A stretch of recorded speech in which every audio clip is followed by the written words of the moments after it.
1, 2, 3, go!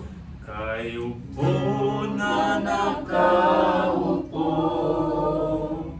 subukan nyo namang tumayo,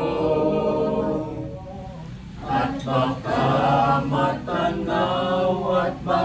matanaw ninyo ang tunay na kalagayan ko.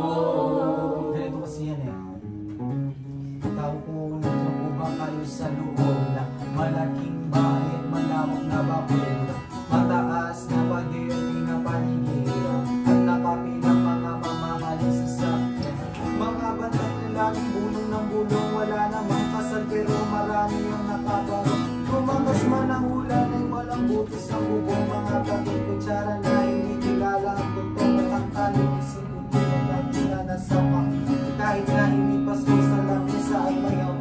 Sarap siguro manirahan sa bahay na ganyan, sabi pa nila ay dito mo'y matatagpuan ang tawag na magmamayari ng isang bubuhan, na pag may pagkakatabi pinag-aagawan, kaya may hindi yung makakawan kung makikita mo lang siya.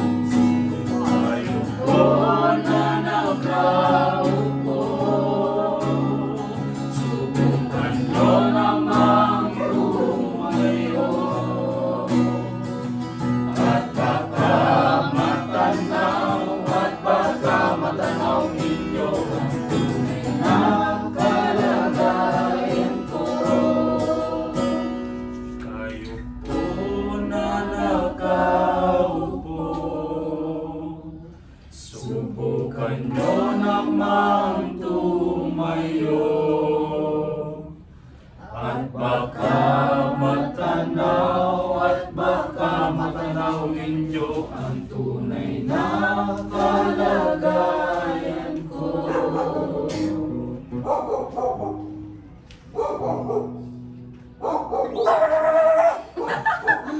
Okay na. O, yung ano na lang. Para ba yung pag-fitness na? Basta mo. Saan na tayo banda?